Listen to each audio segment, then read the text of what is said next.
Hello everyone, civil सेवा में आप सबका स्वागत है। मैं सूर्य प्रकाश सिंह आप सबका स्वागत करता हूं। एक न्यूज है जो कि बहुत ही इंपॉर्टेंट है।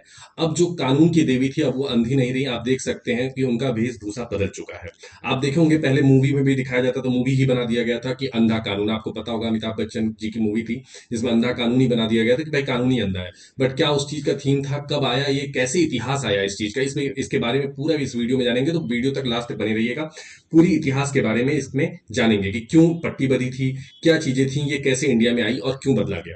चलिए पहले कुछ डिफरेंस बता देता हूं। पहले देखेंगे आप मूर्ति की तरफ, जो अभी की मूर्ति है और जो पहले की मूर्ति है।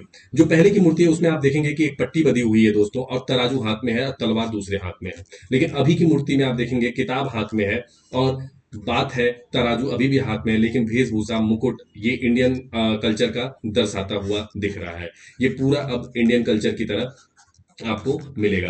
काइंड ऑफ कि आप देखेंगे कि जो मूर्ति है, मुकुट है, वो हमारे यहाँ जो देवी को पहनाया जाता है वैसा है। वेशभूषा जो साड़ी है, जो हमारे इंडियन कल्चर को प्रतीत करता है, जो दर्शाता है, उसका रूप दिला दिया गया है। और जो बुक है वो संविधान का कॉन्स्टिट्यूशन की बात की गई है इसमें।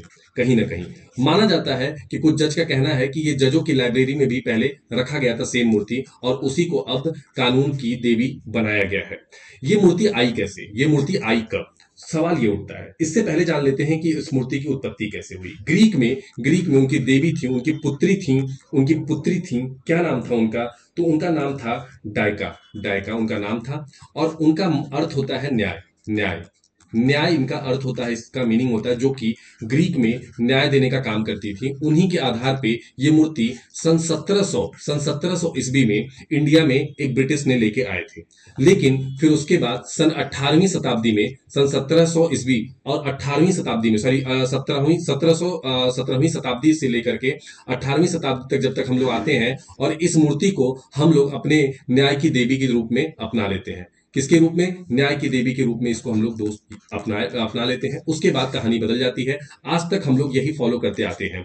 इनके हाथ में एक तलवार है, एक तराजू है। तराजू जो कि बताता है निष्पक्षता की बात करता है, और पट्टी बताता है कि ये भी निष्पक्ष है। किसी को ऐसा नहीं है कि तवज्जो देती हैं। ये काम किया है किसने? डीवाई चंद्रचूड़ ने किया है, जो कि आपको पता होगा इनका कार्यकाल 10 नवंबर को कंप्लीट हो रहा है और नए चीफ जस्टिस नियुक्त हो गए हैं, जैसा कि आप लोग जान रहे होंगे। और ये जाते जाते इन्होंने एक बहुत बड़ा काम किया है, और ये इतिहास 200-300 साल पुराने इतिहास को बदल करके जाने की बहुत बड़ी पहल है। देखिए थोड़ा सा डिफरेंस देख लेते हैं अब और पहले में।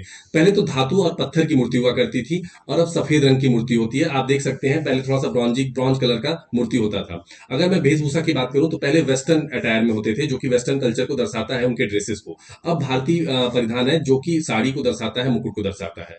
अगर आंखों पर पट्टी की बात करें तो कानून निष्पक्ष होगा, पहले किया जाता था। अब होगा कि न्याय सबके लिए समान होगा, क्योंकि देख कर किया जाएगा।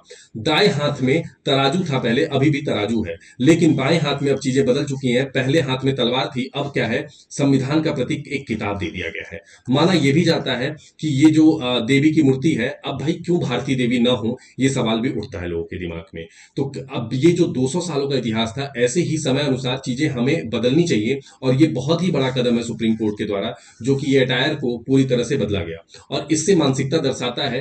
बात ये है कि इससे हमारी मानसिकता ये बताती है कि हम किस तरफ हैं। अगर हम लोग वेस्टर्न कल्चर को पूरी तरह से फॉलो करेंगे तो हमारा जो अस्तित्व है वो डूबते जाएगा, और इस अस्तित्व को भी बचाए रखने की जिम्मेदारी हमारी ही है दोस्तों। और ऐसी ही वीडियो को देखने के लिए चैनल को ज्वाइन करिए, सब्सक्राइब करिए, लाइक करिए। मिलते हैं अगले वीडियो में। धन्यवाद। जय हिंद, जय भारत।